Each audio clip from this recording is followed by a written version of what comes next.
너희 권능 있는 자들아, 영광과 능력을 여호와께 돌리고 돌릴지어다.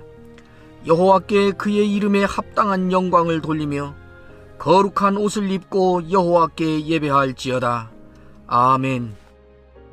나는 전능하신 아버지 하나님 천지의 창조주를 믿습니다. 나는 그의 유일하신 아들 우리 주 예수 그리스도를 믿습니다. 그는 성령으로 잉태되어 동정녀 마리아에게서 나시고 본디오 빌라도에게 고난을 받아 십자가에 못 박혀 죽으시고 장사된 지 사흘 만에 죽은 자 가운데서 다시 살아나셨으며 하늘에 오르시어 전능하신 아버지 하나님 우편에 앉아 계시다가 거기로부터 살아있는 자와 죽은 자를 심판하러 오십니다. 나는 성령을 믿으며 거룩한 공교회와 성도의 교제와 죄를 용서받는 것과 몸의 부활과 영생을 믿습니다. 아멘.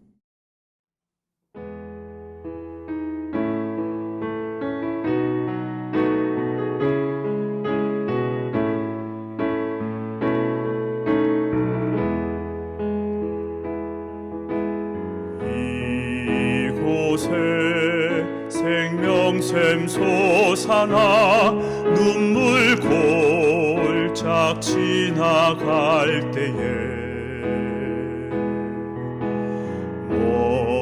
모자나 열매 맺히고 웃음소리 넘쳐나리라.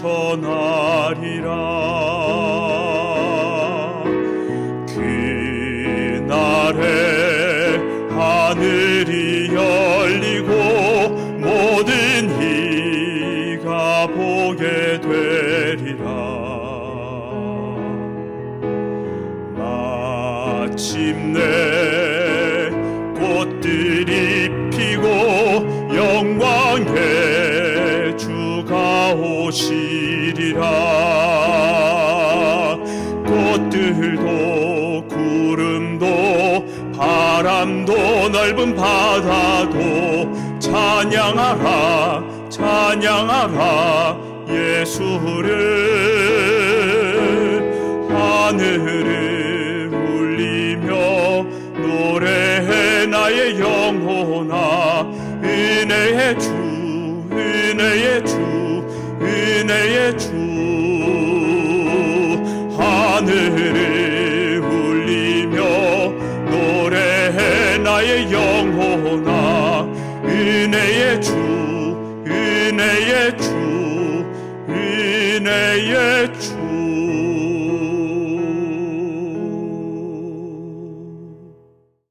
빌립보서 2장 5절에서 8절 말씀. 너희 안에 이 마음을 품으라.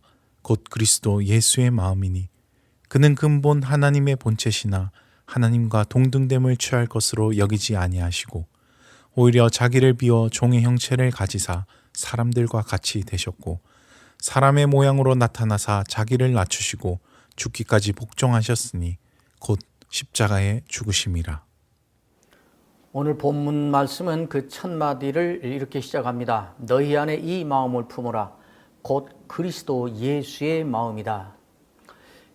이 말씀은 여기 뜬금없이 갑자기 나타난 말씀이 아닙니다.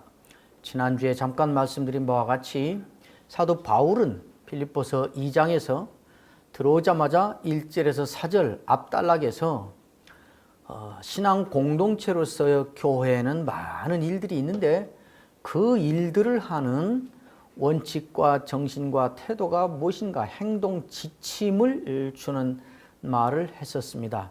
여러 말을 했습니다. 한 마음을 품고 같은 마음으로 같은 사랑으로 한 마음으로 하라. 다툼과 허영으로 하지 말라. 겸손함으로 해서 다른 사람을 각각 자기보다 남을 낮게 여기라. 또 자기의 책임을 감당할 뿐만 아니라 다른 사람들의 책임을 대신 져주라. 돌아보라. 뭐 이런 여러 말을 했습니다. 그 말 끝에 결론적으로 내놓는 말이 오늘 우리가 읽은 단락의 첫 마디입니다. 너희 안에 이 마음을 품으라. 곧 그리스도 예수의 마음이다. 그냥 앞에 말한 연속선상에서 이 말씀을 결론처럼 한 것입니다. 결국 교회 안에, 신앙 공동체 안에 숱한 일들이 있는데 무슨 일을 하든지 결국 한마디로 요약하면 어떤 원리와 정신과 태도와 처신으로 해야 된단 말인가? 그리스도 예수의 마음을 품고 하라.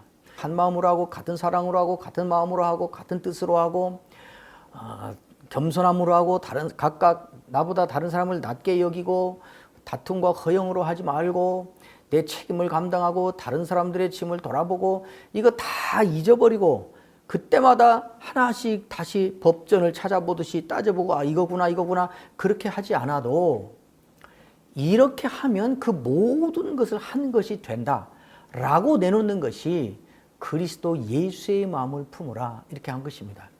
결국 우리가 신앙 공동체의 지체로서 일을 하며 삶을 살며 갈 때에 어떻게 그 일들을 하는 것이 그리스도의 기쁨을 충만케 하고 우리가 가장 잘하는 것이 되는가? 그리스도 예수의 마음을 품고 하면 된다는 것입니다. 그러나 이 말은 그리스도 예수의 마음을 품으라고 외쳐라. 그리스도 예수의 마음을 품겠다고 결심을 해라. 그런 의미로 준 말이 아닙니다.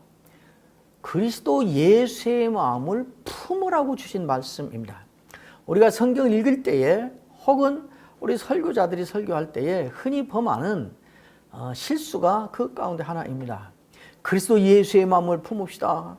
사도 바울께서 공동체로서 교회 일을 할 때는 그리스도 예수의 마음을 품으라고 하셨습니다. 그리고 그리스도 예수의 마음을 품자고 계속 외치고 부르짖고 아멘으로 화답하고 다 듣고 나서는 우리가 다 통성으로 그리스도 예수의 마음 품고 이제 살아가기로 결심하는 결단의 기도를 합시다. 그래서 다 눈물 콧물 흘리며 결심하며 비장한 각오를 하며 그리스도 예수의 마음을 품겠다고 결단하고 일어나서 은혜 받았다고 돌아가고 우리의 목적은 그리스도 예수의 마음을 품자고 구호를 외치는 데 있는 게 아니고 그 말을 듣고 그리스도 예수의 마음을 품겠다고 비장한 결심을 하는 데 있는 것이 아니라 그리스도 예수의 마음을 품는 데에 있는 것입니다. 결심을 하고 다음날 아침에 일어나서 삶의 현장으로 나가면서 그리스도 예수의 마음을 품기로 결심했었지 그리스도 예수의 마음을 품어야지 그러고 보면 품을 수 있습니까? 없습니까? 없지요. 왜요? 품겠다고 결심만 했지 어떻게 하면 품는 것이 되는가를 우리는 고민해 본 적이 없기 때문에 그렇습니다. 그러니까 이 말씀을 가지고 우리가 해야 될 일은 그리스도 예수의 마음이라는 것이 무엇이며 그것을 품는다는 것이 무엇인가를 고민해야 되는 것입니다. 바로 밑에 너희 안에 이 마음을 품으라 곧 그리스도 예수의 마음이니 이렇게 하시고는 그리스도 예수께서 무엇을 하셨는가 하는 설명이 나옵니다. 그는 근본 하나님의 본체시나 하나님과 동등됨을 취할 것으로 여기지 아니하고 근본 하나님 자신이지만 하나님이실 것을 사양하시고 이 말이죠. 오히려 자기를 비워 종의 형체를 가지사 사람들과 같이 되었다. 그리고 사람의 모양으로 나타나서 자기를 낮추시고 죽기까지 복종하셨다. 곧 십자가에 죽었다. 이렇게 말합니다. 이 말 전체를 한마디로 요약하면 자기를 낮추셨다 이거죠. 그래서 많은 분들이 이 말씀을 가지고 그리스도를 규명하기를 겸손이다. 그리스도의 자기 비하다. 그리스도의 자기 낮춤이다. 이렇게 해석을 합니다. 맞습니다. 그래서 우리는 흔히 그리스도 예수의 마음을 품는 것은 그리스도처럼 자기를 낮추는 것이다. 겸손해지는 것이다. 우리는 자기를 낮춤으로 겸손함으로 그리스도 예수의 마음을 품읍시다. 이렇게 각오합니다. 은혜가 됩니다. 맞습니다. 그러나 왠지 찝찝합니다. 질문이 생깁니다. 그러면 그리스도께서 자기를 이렇게 낮추신 것은 그리스도의 마음인가? 그리스도의 마음이 만들어낸 결과인 것인가? 그리스도께서 자기를 낮추신 것은 원인일까요? 결과일까요? 그리스도의 마음이 만들어낸 겉으로 드러난 결과인 것이지요. 그러니까 여기에 그리스도께서 자기를 이렇게 여러 단계로 낮추신 이것은 그리스도의 마음이 아니고 그리스도의 마음이 만들어낸 결과인 것입니다. 실제로 우리가 가슴에 복수의 칼을 품고 마음에 원한을 품고 다른 사람들 앞에서 얼마든지 우리를 낮출 수 있습니다. 대통령 앞에서 그 발바닥까지 낮출 수 있습니다. 이제 임기 1년 남았지, 1년 후에 보자. 그러나 지금은 당신이 현직 대통령이니까 내가 종처럼 납작 엎드려 하는데 1년 후에 당신 봅시다. 예를 들면 누가 그런다고 합시다. 얼마든지 가능한 일입니다. 그러니까 다른 사람 앞에서 자기를 겸손해하고 낮추는 그것이 언제나 선인 것도 아니고 언제나 의인 것도 아니고 언제나 진정한 겸손인 것도 아닙니다. 그러니까 우리는 한번 물어봐야 되는 것입니다. 왜 이렇게 낮추셨을까요? 우리가 그리스도께서 이렇게 우리 앞에서 자기를 낮춰야 될 만큼 우리가 높아서일까요? 아니지요.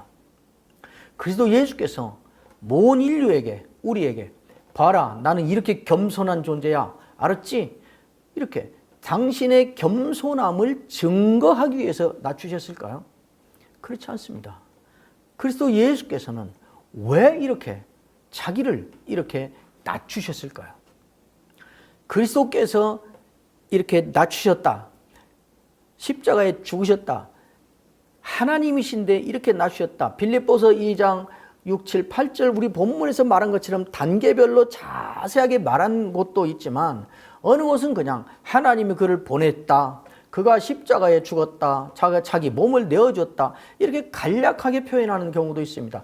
이 내용을 이렇게 한 단어로 말하건 길게 말하건 자세히 말하건 대충 말하건 간에 그리스도가 하나님이신데 죄인이 되어 인간이 되어서 십자가에 죽었다라는 이 사건을 지칭해서 말하는 성경이면 어느 곳에서도 그리스도의 이 죽음을 보며 이 모습을 보며 우리는 그리스도의 겸손을 본다고 말한 곳이 성경에 한 곳도 없습니다. 그것을 말하는 대목은 어느 곳에서나 한 가지만 말합니다. 아시는 대로 로마서 5장 8절에 우리가 아직 죄인 되었을 때에 그리스도께서 우리를 위하여 죽으셨으니 이는 하나님께서 우리에 대한 자기의 사랑을 확증하신 것이라 이렇게 말합니다. 우리가 아직 죄인 되었을 때에 그리스도께서 우리를 위하여 십자가에 죽으사 하나님께서 우리에 대한 자기의 사랑을 확증하셨느니라. 그리스도가 이렇게 낮추어지고 십자가에 죽기까지 겸손하고 낮춘 그것을 볼 때 우리가 확실히 보는 것은 확실히 아는 증거는 무엇인가? 하나님의 사랑이다 이렇게 말하는 것입니다. 요한복음 3장 16절에 잘 아시는 대로 하나님이 세상을 이처럼 사랑하사 독생자를 주셨으니 그랬습니다. 독생자를 주셨으니라는 말로 그는 근본 하나님의 본체시나 하고 빌립보에서 한 그 말을 한마디로 표현했습니다. 같은 사건을 지금 두고 한 말입니다. 그 사건을 두고도 뭐라고 말하는가? 하나님이 세상을 이처럼 사랑해서 그랬다 말합니다. 요한 1서에 가면 더 많은 곳에서 이야기합니다. 사랑은 여기 있으니 우리가 하나님을 사랑한 것이 아니요 하나님이 우리를 사랑하사 우리 죄를 속하기 위하여 화목 제물로 그 아들을 보내셨습니다. 같은 사건을 지칭하면서 사랑이었다고 하나님의 사랑이었다고 말하고 있습니다. 결국 그리스도를 이렇게 낮추게 한 그리스도의 마음의 핵심은 뭔가? 사랑인 것입니다. 사랑이 이렇게 한 것입니다. 그러니까 이쯤 되면 우리가 품어야 될 그리스도의 마음의 그 정체가 뭐냐? 그 마음의 핵심이 뭐냐? 사랑인 것입니다. 겸손을 행해서 그리스도의 마음을 품자가 아니라 사랑을 품어서 행해서 그리스도의 마음을 품자. 그러면 그 사랑이 때로는 그리스도가 자기를 낮출 것 같은 그런 겸손을 만들어내기도 하고 여러 가지 결과들을 만들어내는 것입니다. 사실은 사람은 사랑할 때만 진심으로 자기를 낮출 수 있습니다. 그리스도께서 이렇게 낮춘 것은 겸손 때문이 아니라 사랑 때문이었습니다. 그리스도 예수의 마음은 사랑인 것입니다. 떠오르는 질문 또 하나가 있습니다. 그러면 예수 그리스도는 왜 우리를 그렇게 사랑하신 건가? 왜 사랑하신 건가? 그것을 안다면 우리는 그리스도 예수의 마음에 마지막 남는 그 핵심이 뭔가를 우리는 확인하게 될 것입니다. 왜 사랑하셨을까요? 그리스도께서 우리를 사랑하지 않고는 일을 할 수 없어서 우리에게 아쉬운 것이 있어서 그랬을까요? 그렇지 않습니다. 그리스도께서 우리를 볼 때 사랑스러워서 그랬을까요? 제가 여러 곳에서 학생들에게, 목회자들에게 가끔씩 물었습니다. 하나님이 우리 인간을 볼 때 사랑스러울까요? 사랑스럽지 않을까요? 물어봐서 손 들어보라고 했더니 거의 다대수가 사랑스럽다 그랬습니다. 그저 그랬죠. 참 뻔뻔스럽네요. 왜 그렇게 생각하세요? 왜 하나님이 우리를 볼 때 사랑스러울 거라고 생각을 하시나요? 그랬더니 다 대답했습니다. 하나님은 사랑이시잖아요. 이것이 우리가 설교를, 한쪽에 편향된 설교를 계속 들어온 것이 만들어낸 자연스러운 후유증입니다. 상당한 세월 동안 설교에 금기시된 주제들이 있었습니다. 교인들이 다 힘드니까, 피곤하니까, 듣기 싫은 것 싫어하니까, 교인들이 다 지쳐 있으니까 격려하는 메시지, 축복하는 메시지, 긍정적인 메시지를 해야 된다. 그래서 늘 하나님에 대한 설교도 좋으신 하나님, 용서하시는 하나님, 기다리시는 하나님, 선하신 하나님, 긍휼과 자비가 풍성하신 하나님, 우리를 기다리시는 하나님, 늘 탕자의 비유가 설교에 큰 비중을 차지했죠. 그러면서 한쪽으로는 두려우신 하나님, 심판하신 하나님, 거룩하신 하나님, 높으신 하나님, 능하신 하나님, 이렇게 거룩하신 하나님, 이건 다 제어고, 좋으신 하나님, 사랑의 하나님, 이 말만 듣다 보니까 자기도 모르게 하나님은 사랑이시잖아요. 그러니까 보실 때 사랑스럽지요. 그렇겠죠. 하나님이 우리를 보실 때 사랑스러울까요? 절대 사랑스럽지 않습니다. 하나님이 사람을 볼 때 그냥 보기만 해도 사랑스러운 경우가 딱 한 번 있었습니다. 에덴 동산에서 타락하기 전입니다. 만들어 놓고 하나님 보시기에 좋았더라, 심히 좋았다 그럽니다. 그러나 에덴 동산에서 하나님의 복을 받고 반역하고 하나님을 돌려차기를 해버리고 타락한 그 순간부터 우리는 하나님 보시기에 보면 그냥 사랑스러운 그런 존재가 아닙니다. 배반자, 반역자, 원수가 사랑스러운 법이 어디 있겠습니까? 보면 사랑스러운데 선지서나 이것저것에 그렇게 자기 백성에 대하여 무서운 저주와 경고를 쏟아내는 그런 일이 있겠습니까? 사랑스럽지 않습니다. 예수께서 우리를 사랑하신 것은 사랑스러워서 한 게 아닙니다. 그럼 왜 사랑하신 건가? 사랑스럽지 않지만 사랑하기로 작정을 하신 것입니다. 의지적 작정을 하신 것입니다. 성경에서 사랑을 말할 때는 언제나 의지적 행위로 말을 합니다. 사랑스럽지 않지만 사랑하기로 예수님께서 작정을 하신 것입니다. 그래서 사랑한 것입니다. 이렇게 놓고 보면 결국 우리가 품어야 된다는 그리스도 예수의 마음에 마지막 남는 핵심은 무엇인가? 사랑하는 것인데, 사랑스럽지 않을 때에도 사랑하기로 의지적으로 마음을 갖는, 그래서 그걸 실천하기 위하여 애쓰는, 그것을 가르쳐 그리스도 예수의 마음을 품는 것이라고 하는 것입니다.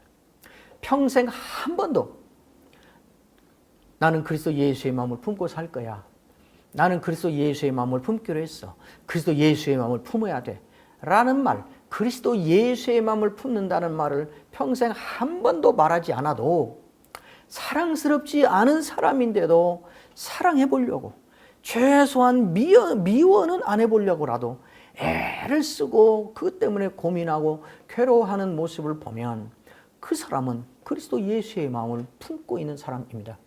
늘 그리스도 예수의 마음을 품는다고, 나는 품기로 했다고, 나는 품었다고 늘 입만 벌리면 그리스도 예수의 마음, 그리스도 예수의 마음 하는데 한 번도 사랑스럽지 않은 사람을 사랑해야 된다는 생각, 사랑해보려는 노력, 그것이 안 돼서 괴로워하는 탄식, 사랑은 못한다 할지라도 최소한 미워는 하지 말아야 봐야겠다라고 어떻게든 몸부림치며 애쓰는 그런 모습이 한 번도 없는 사람은 아무리 그 입에 그리스도 예수의 마음을 달고 살아도 그 사람은 그리스도 예수의 마음하고는 상관이 없는 것입니다. 그리스도 예수의 마음을 너희 안에 품으라 하는 말은 이 말인 것입니다. 이렇게 살면 1차적으로는 어렵고 불가능하고, 그 다음 두 번째로는 모든 세상 사람들의 비웃음과 조롱을 당하고 무시를 당하고 이용만 당한다는 현실 때문에 괴로움이 가중됩니다. 그러나 그럴 일이 아닙니다. 그때마다 우리는 생각해야 됩니다. 늘 남의 거 훔칠 생각만 하고, 늘 사기칠 생각만 하고, 늘 도둑질할 생각만 하고, 그러면 우리는 그 사람을 뭐라 그럽니까? 도둑 같은 놈, 그렇죠. 도둑이 된 거죠. 늘 그리스도 예수의 마음을 품고 그리스도 예수의 마음을 품으려고 애쓰고 그리스도 예수의 마음을 품는 일에 집중하고 관심 갖고 고민하고, 그러면 자기도 모르는 사이에 점점 남들이 볼 때도 어떻게 될까요? 그리스도 같은 놈, 그렇게 되겠죠. 그리스도 예수가 되어가고 있는 것입니다. 그리스도 예수가 되어가고 있는 것입니다. 그러므로 우리는 바보같이 사는 것이 아니고 이용만 당하며 무시당하며 세상 물정 모르고 그렇게 바보같이 사는 사람이 아니라 점점 그리스도가 되어가고 있는 것입니다. 그런 조롱받을 때, 무시당할 때, 그것으로 비아냥거릴 때 속으로 그렇게 말하면 됩니다. 알지도 못하면서 나는 지금 머저리로 바보로 사는 게 아니라 나는 지금 이 일 잠깐 당함으로 이렇게 함으로 나는 지금 그리스도 예수가 되고 있어. 나는 그리스도 예수가 되고 있어. 이렇게 말하면서 우리의 길을 가야 되는 것입니다. 너희 안에 이 마음을 품으라. 곧 그리스도 예수의 마음이다. 그 마음의 핵심은 무엇인가? 사랑스럽지 않을 때에도 사랑하려고 의지적인 결정을 하면서 한순간 한순간 살고 한 사람 한 사람을 대하는 것입니다. 사랑을 하기가 어려우면 최소한 미워는 하지 말아봐야겠다. 이렇게 하는 것입니다. 매번 실패하는 것 같고 허사인 것 같고 맨날 도루묵인 것 같이 여겨질 수 있습니다. 그러나 그렇지 않습니다. 우리가 고민하며 괴로워하며 그리 가보려고 애쓰는 동안 우리도 모르게 그쪽을 향하여 가고 있고 사람들이 우리를 그렇게 알아보게 되는 것입니다. 모두 다 자기의 마음을 품고 통제되지 않고 절제되지 않는 자기 탐욕에 사로잡혀서 모두를 미워하며 투정하며 사는 이 무서운 시대에 우리는 사랑스럽지 않을 때도 사랑하고 미워는 최소한 안 해보려고 애쓰는 그리스도 예수의 마음을 가지고 우리 교회들을, 이 사회를 따뜻하게 하고 풍요롭게 하고 살맛나게 하는 생명의 운동을 일으키는 신자의 삶을 살게 되기를 주의 이름으로 축원합니다.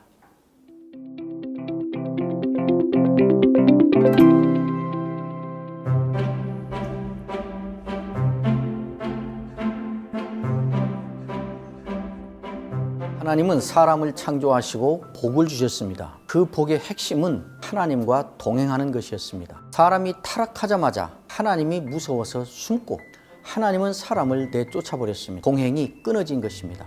사실 구원 역사의 핵심은 하나님과의 동행을 회복하는 것이라고 할 수 있습니다. 예수님은 고별 설교 1000마디에서도 내가 너희를 위하여 처소를 예비하러 가노니 가서 처소를 예비하면 다시 너희에게로 와서 너희를 영접하여 나 있는 곳에 너희도 있게 하리라 하는 말씀으로 시작하셨습니다. 동행 약속입니다. 승천하시는 현장에서도 내가 세상 끝날까지 항상 너희와 함께 있으리라 말씀하시고 승천하셨습니다. 동행 약속인 것입니다. 천국 생활의 절정도 우리가 어린 양과 손을 잡고 동산을 거닐며 생명 강가를 거닐며 또 보좌에 앉으신 하나님을 흰옷을 입고 영원히 찬양하는 것에 절정이 있습니다. 동행의 완전하고 영원한 회복인 것입니다. 우리가 사람으로서 누릴 가장 큰 복은 하나님과 동행하는 것입니다. 이 책은 어떻게 말씀과 기도와 예배가 하나님과 동행하는 방편이 되는 것인가 하는 관점에서 성경 말씀 여러 곳을 찾아다니며 확인하고 또 믿고 고백하도록 책이 구성이 되었습니다. 특별히 이 시대에는 하나님과 동행을 확인하고 그 동행을 누리고 고백하고 사는 것이 정말 필요한 이 시대가 됐습니다. 이 사실을 매일의 삶에서 확인하고 고백하고 누리고 경험하는 복된 삶으로 하루하루를 살 수 있게 되기를 축원합니다.